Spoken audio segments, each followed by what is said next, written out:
What were your first thoughts when we said that we were gonna do a 14er?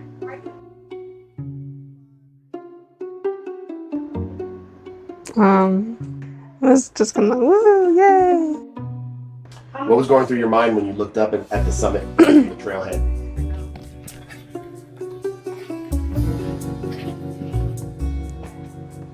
Oh crap.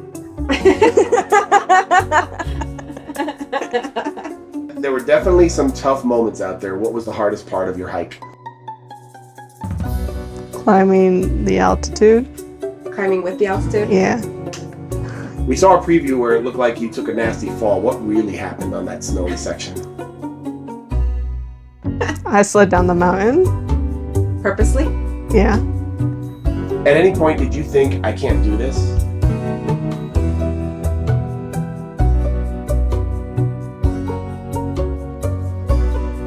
Multiple times. What pushed you through? Seeing the top and we were close. What surprised you the most about hiking a 14er? How rocky it actually is. Oh no, snowy. How did it feel standing at the top above the clouds and looking out over all the mountains? Awesome. What's something funny or unexpected that happened on the trail that we didn't catch on camera? All right, suit it up. Dad falling down. Do you think this hike changed you in any way? Yeah. In what way? How you doing, Jen? Maybe mentally stronger. Final question. Would you do another 14er? Or was this the one and only? I'll do another one. Very good.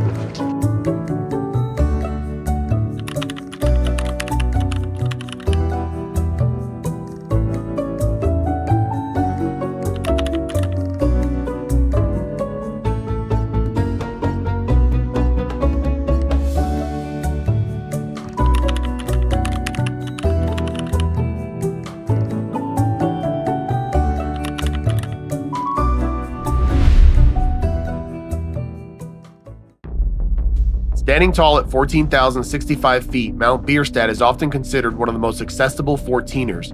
But don't let that fool you.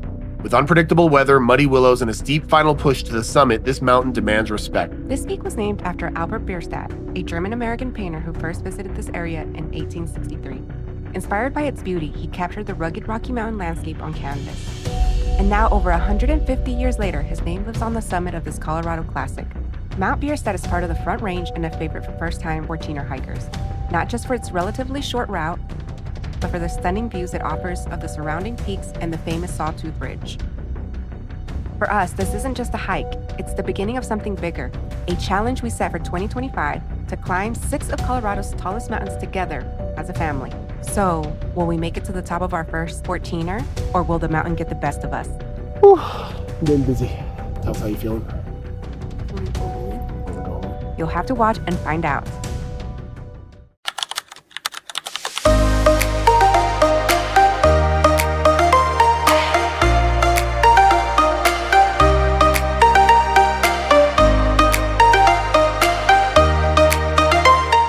The night before, Diana and I laid everything out. Gear, snacks, layers, the works. When you're heading above 14,000 feet, there's no room for forgetting essentials. That's why we started early, not just to beat the crowds, but to beat the storms. Up here, weather turns fast and the safest place isn't the summit. It's back below the tree line before noon. So we hit the trail before sunrise, ready for whatever the mountain had in store.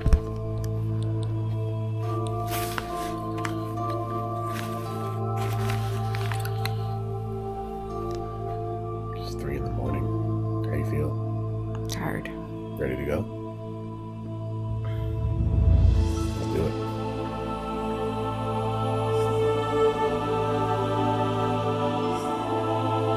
You got everything?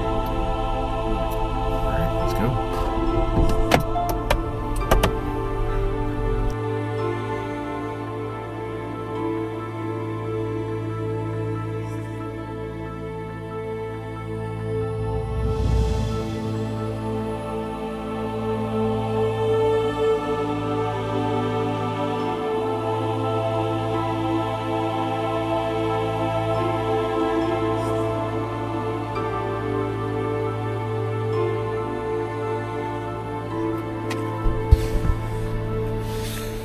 trail starts here at Guanella Pass at an elevation of about 11,670 feet. From here to the summit is just under 7 miles round trip, about 3.5 miles up, 3.5 down. But in that short distance, you'll gain nearly 2,800 feet of elevation. And that is our destination point. All right, we are about to start. You guys see it? All right, folks, we're about to start. I have to get suited up. We are about to start. Super excited. Diana's got her giggles. The Colorado 14ers initiative builds and maintains sustainable trails on Colorado's 14,000-foot peaks. Their crew protects fragile alpine environments by guiding hikers along durable paths, reducing erosion, and preserving native plants. Thanks to CFI, these mountains stay open, safe, and beautiful for everyone. On our hike, one of the CFI volunteers reminded us how we can help by picking up after ourselves, staying on trail, and knowing where to use the restroom while hiking. Simple steps that go a long way in preserving these mountains. So be ready for that. But would you ask you, please try to take care of the mountain. Very good. When you take your breaks as you're hiking, please don't take your breaks on grass. Stay on brown stuff that's already been eroded away. Right. The higher you get up there, the more fragile that is, and literally 10, 15 people walking on the grass will kill it. Gotcha. And at that alpine level, it doesn't come back for years, if ever. Very good. Similarly, if you have to pee, please do that on rocks or on brown. Don't pee on the vegetation. Mm-hmm. Our urine's real salty, and the animals up there are salt starved. So if we pee on the vegetation, they'll eat it down to the ground. Oh,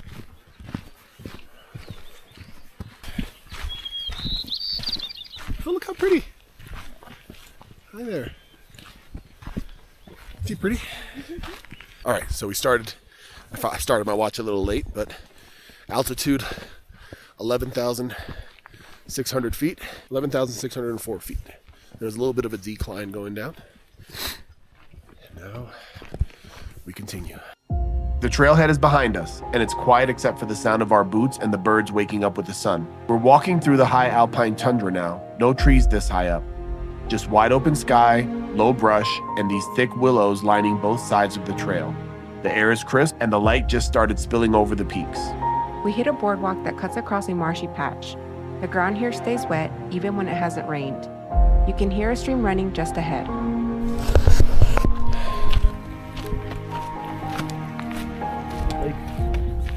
Look at that lake over there. Gorgeous. It's surrounded by mountains, and of course the imposing destination, Mount Bierstadt. Man, we are still at about 11,000 feet, and the altitude difference from Denver to here is noticeable when your heart rate picks up. But it is a gorgeous morning. Oh my gosh, the sound of the birds. I don't know if you can hear them. I hear water. I think we're coming up on a creek, stream of some sort. I know there's a stream that we have to cross.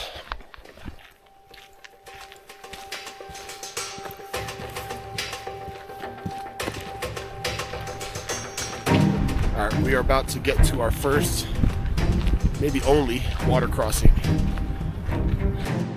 As we approached the stream, there was a hiker just a few hundred feet ahead of us, carefully stepping across the rocks. I had the camera rolling, and right as he reached the middle of the stream, he slipped. One wrong step and he was in. Fell straight into the freezing, rushing water. Thankfully, he popped right back up and kept moving. No injuries, just wet and cold. But for us, watching that happen right before we had to cross, it definitely gave us pause. It wasn't a huge river, but in that moment, it looked a lot more serious. Suddenly, something simple didn't feel so simple. Yeah.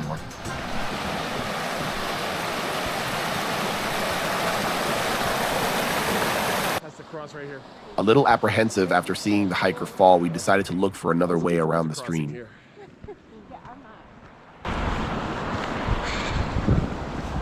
Oh man, I really wanted to cross there. Yes, but the thing is that we do that, and if we end up falling, we're gonna I wouldn't try and jump that. We made our way around the willows through a muddy path, trying to find an alternative crossing. Stand ready. All right, we are trying to find a better water crossing.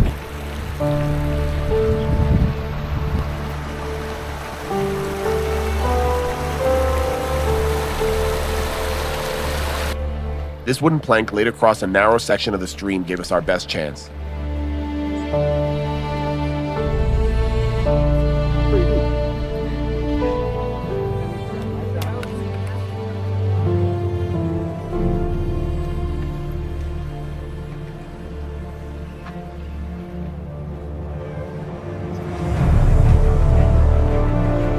Safely across, we now had to figure out where these smaller paths joined the main path.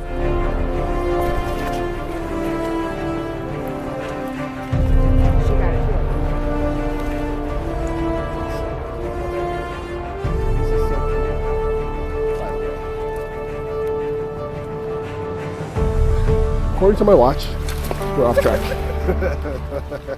Now we're working our way back to the main trail. We're still around 0.8 miles in, maybe about 11,700 feet now. It's all about patience and careful footing through here. The willows thin out and the trail becomes smoother, just gentle ups and downs across the open tundra. Before we reach the climb, we stop to take a look back. From here, you can nearly see the entire route we've taken so far. The thin air and the increasing elevation make it hard to talk. We've begun the ascent. Already winded. The sun is just coming up. We haven't even gotten anywhere yet.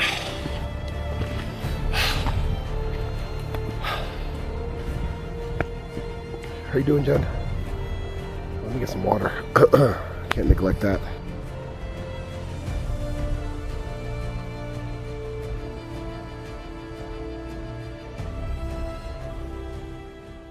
Well, we're at 11,939 feet, so we're still at 12,000 feet. We have to go to 14,000 feet. So far, we've ascended 400 feet. Wow. When you look at it that way, that's not that much. That's so sad. We've taken I don't know how many breaks. So we have gone 1.79 miles with an average speed of 1.8. I don't know what that means. But we still have 2 miles to go. What? 2.3 miles to go. Okay, we need to pick up. We need to pick it up. Unless that's to the end. No. We need to pick it up. Come on. Let's go.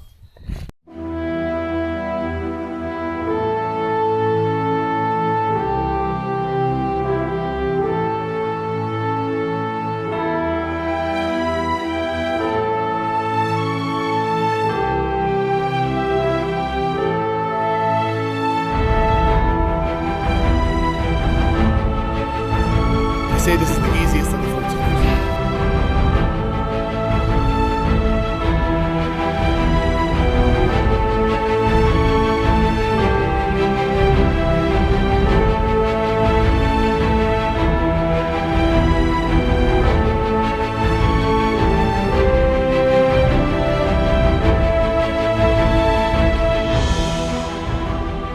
At about 1.9 miles in, the trail opens up with sweeping views of the valley below and the Sawtooth Ridge ahead. We've climbed above the willows now, close to 12,000 feet, and you really start to feel the altitude and the vastness of Colorado's high country.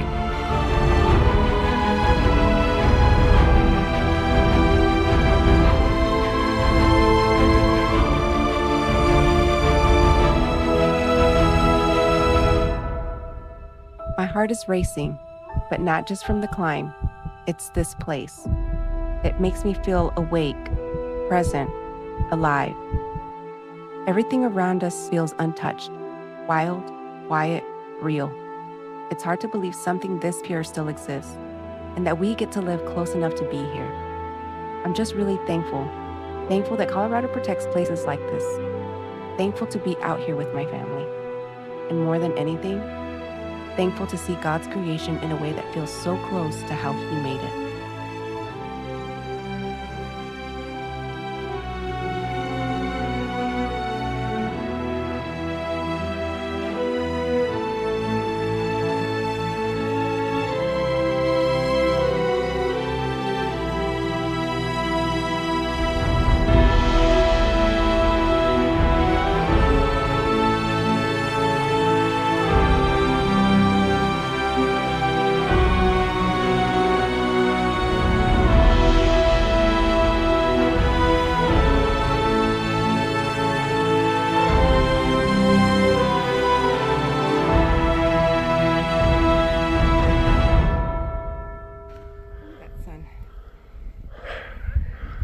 If anybody knows what that thing is, let me know in the comments.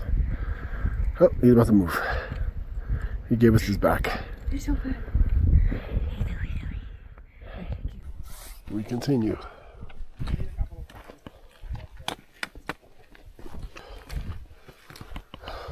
Do hard things, folks. Do hard things. The terrain here shifts noticeably. The flat boardwalks and gentle meadow are behind you now. Underfoot, the dirt trail narrows and gets steeper, winding through loose gravel, chunky rocks, and patches of alpine tundra. The ground is uneven with some step-like rocks built into the slope. There's less vegetation now, mostly short grass and scattered boulders, and the exposure grows with each step. It's the beginning of the real ascent. We're just about to round the bend here, and this is where the hike really starts to feel like a mountain climb. The trail pulls away from the valley, and suddenly, it's nothing but sky, rock, and the climb ahead.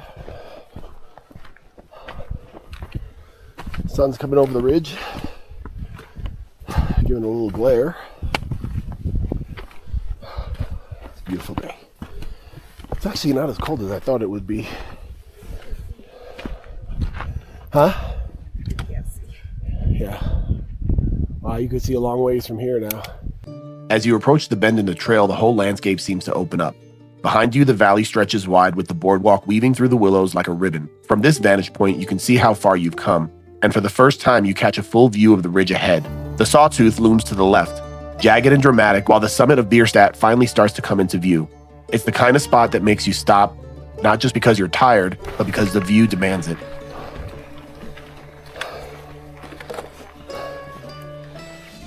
All right, we stopped here to take off our jackets because it's starting to get warm now that the sun is looking. You ready? Yeah. We still got about a mile to go. We're at 12,258 feet. And we got to go up there. That's crazy. Whew. Let's continue.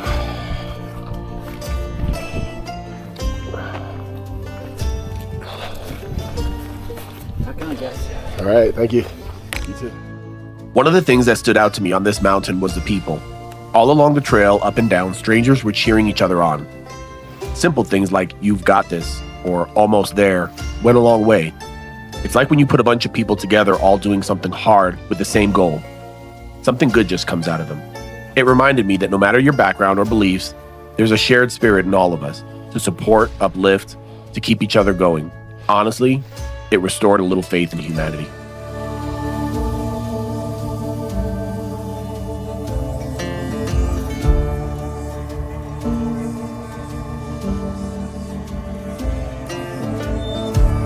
Still smiling. Easy. Squeeze. She's still smiling, folks. Nothing can stop that. This girl is amazing. She does amazing things.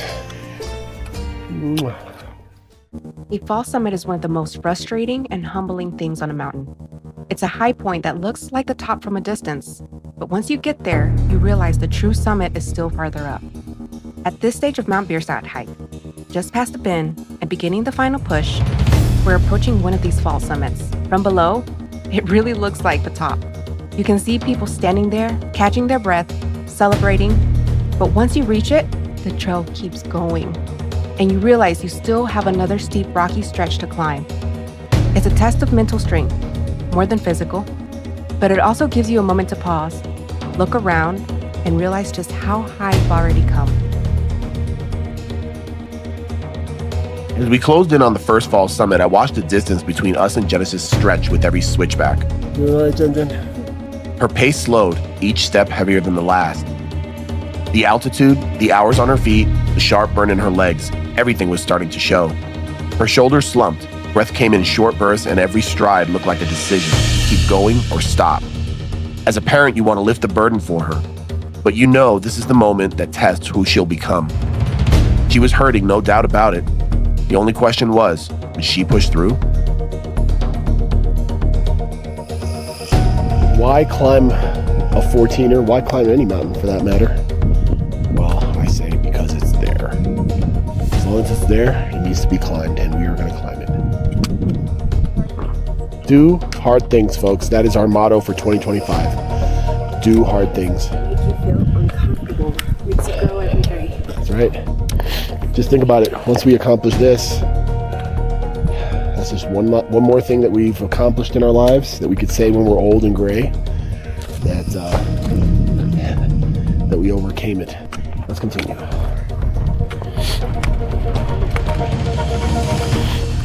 Oh, look at this ridge line. Oh wow. Mountains are bigger than they appear from the distance. I mean, they appear massive, but when you get up close, they're even more massive. Oh, look, snow. Jen, we've hit the snow line. We can ski. This is worth a look. See, up until now, we've been looking on that side of the mountain. And now we can see this little crevasse. Folks, first signs of snow. Just over the ridge, we hit our first patch of snow. The trees were long behind us now, and seeing that snow was a clear reminder of how high we'd climbed. We were tired, but it felt like a milestone, like we'd crossed into a new part of the mountain. It gave us a little boost, a reason to smile, and just enough motivation to keep going.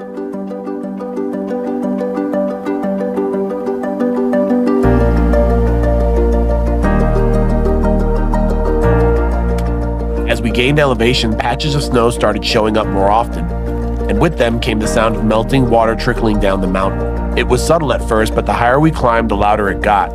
You could hear little streams running beneath the rocks, flowing beside the trail, and even soaking into the muddy sections under our boots. It was beautiful, peaceful even. But with every step and every drip, one thing became clear.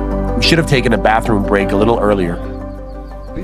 Seeing that, because I just did that right in front. Need more oxygen, baby? Just pain?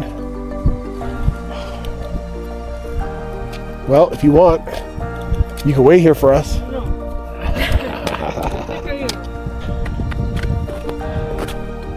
The distance is so misleading. I mean, that lake looks tiny now. You can still see the parking lot. It's completely full. This is cool, babe. We're getting there. Come on. Folks, we are trekking it through some snow here. And by the looks of those holes, it's actually pretty deep. But it's strong enough to support us so far. So far, no disasters. But we got to get past this back to the rock line. So really trying to concentrate on my footing here so I don't slip or fall into a hole. As we climbed higher, the trail got harder. Snow and ice made the path slick, and the rocks turned into bigger, uneven boulders. Every step took more effort and focus. It wasn't just a hike anymore, it was a real climb.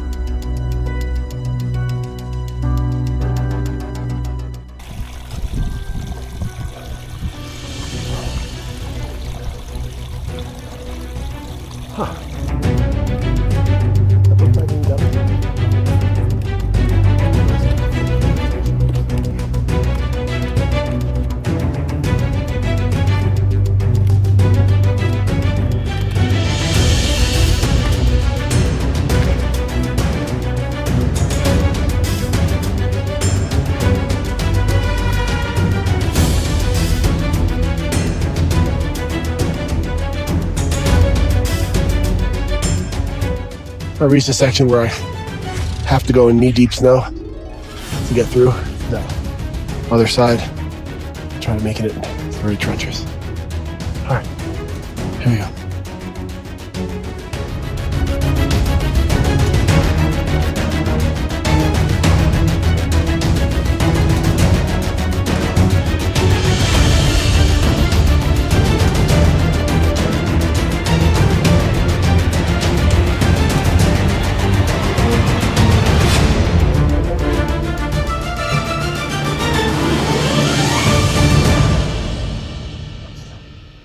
My God, the view is just spectacular. We had veered off trail to the right to avoid a bunch of snow patches, but now my watch was telling me that we were off track. So we turned toward the summit and started heading in that direction, hoping to avoid more snow. One step at a time, take it slow. Genesis was moving at a snail's pace now. Her body had clearly wanted to quit a long time ago, but she was still going, pushing herself with whatever she had left. I tried to stay positive to encourage her, to believe that she could push through, but deep down it was hard to watch. She was hurting, and I started to wonder, did I make the wrong call bringing her on this climb? We were less than a half a mile to the summit, but still, it looked so far, and I didn't know if she could make it. Part of me thought maybe we'd have to leave her behind, let her rest while we finished without her. But the thought of reaching the top without her just didn't sit right. I was conflicted, torn between wanting to finish what we started and not wanting to break something that mattered even more. What should I do? Keep pushing her? Hold back? I wasn't sure anymore. As parents, we guide, we challenge, and sometimes we push. Not to break them, but to show them they're stronger than they believe. This was becoming a challenge for us all, but in different ways.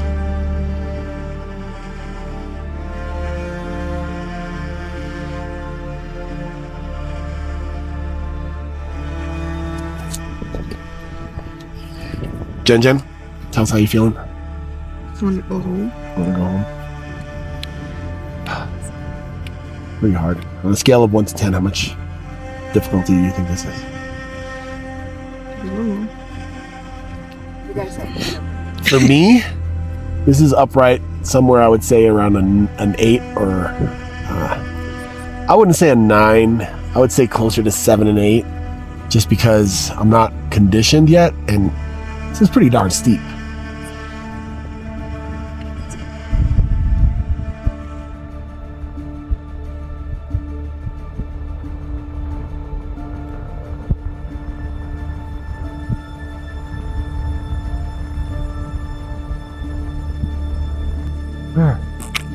Oh yeah, like I smell it. All right, Jen, you got this.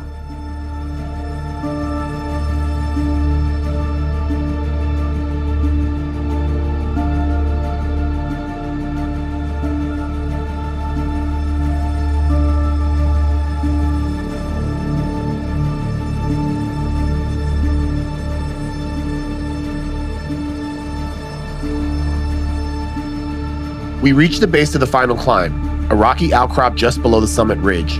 This was our last chance to rest before the push to the top. From here, the trail vanished into a steep slope of snow-covered boulders. The snow was deep in places, clinging to the rocks, hiding gaps in slick surfaces. It was intimidating. You couldn't trust every step. You didn't know if your foot would land on solid ground or sink into a drift. It was slow, careful work from here on out. But this was it. The summit was just ahead. Less than a quarter mile, third of a mile left up that hill. So we are lightening the load. We're leaving our stuff here at the bottom of this little base. Last hit of oxygen before we go. Final few feet. Look at this view, guys. Oh my gosh. We are at 13,946 feet. 13,946. We're about to break the 14 barrier. This is it. This is what we strove for. Yeah. Guys, take a look at this.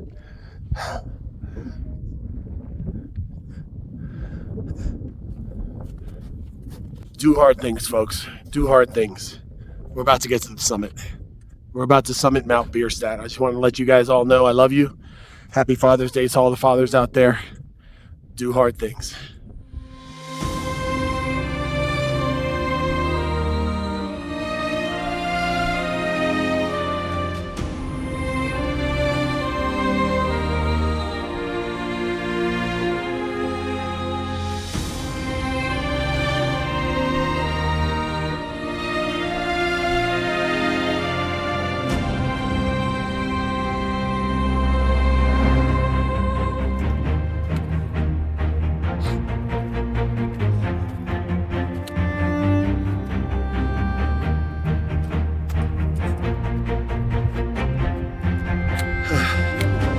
Never in my life did I think I would do something this crazy. Never.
can hear me through all this wind. But this is gonna be.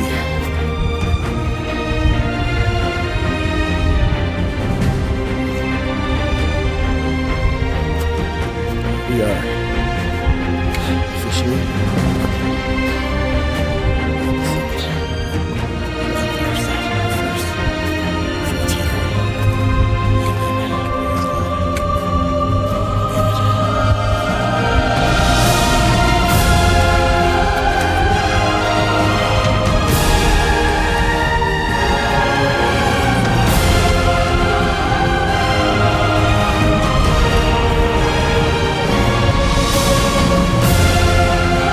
to the summit. You were first 14 at Jen Jen. So proud of you.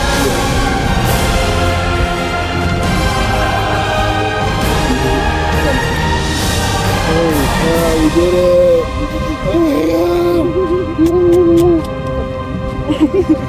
We finally made it, the summit. All around us, the world stretched out in every direction. Endless peaks, jagged ridge lines, sky-touching earth. It was breathtaking. But as incredible as the view was, it wasn't the altitude or the scenery that hit me the hardest. It was who I was up there with. Standing on that summit with my family, after the struggle, the doubts, the push through, made it all mean so much more. This wasn't just a personal win, it was shared victory. We didn't just climb a mountain, we faced something hard together. We came out stronger on the other side. It's a moment I'll carry with me for the rest of my life. This hike started as just another adventure, but somewhere along the way, it became something so much more. Seeing Genesis accomplish this hard thing, watching her push through the pain, fear, and exhaustion, it changed something in me. In that moment, on the summit, I didn't just see my daughter.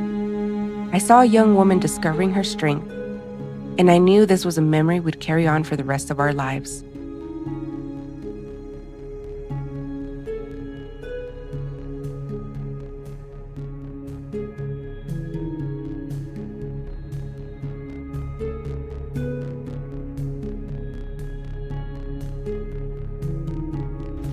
Diana started a tradition of enjoying the end of a trail with a Snickers bar, and I think it's a great tradition. Oh yeah.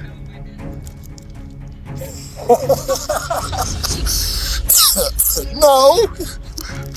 Don't you have a Snickers?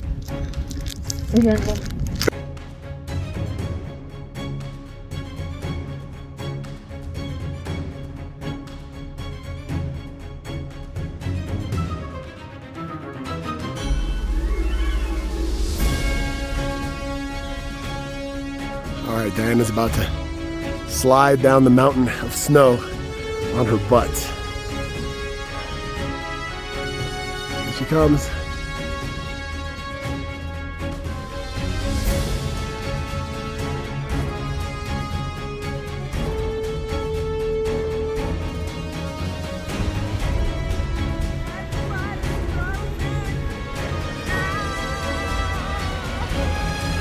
But it's fun though.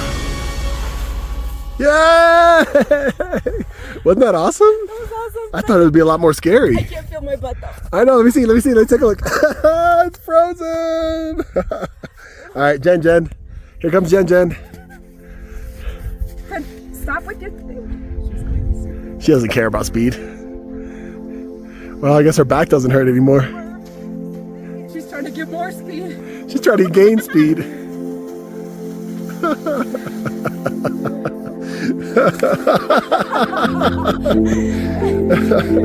That was so good. I'm proud of you girls. Genesis. All of our butts are now wet. I think I'm wet. Folks, if you've never done butt skiing on the edge of a hiking mountain. That was not me. She totally hit me with a snowball. Butt skiing, man, you could pick up some good speed. It felt great. Make sure you wear ski pants. Yeah, ski pants would be good because, you know, now my butt's all, oh my God, it's soaked. That's all right. It's gonna be good.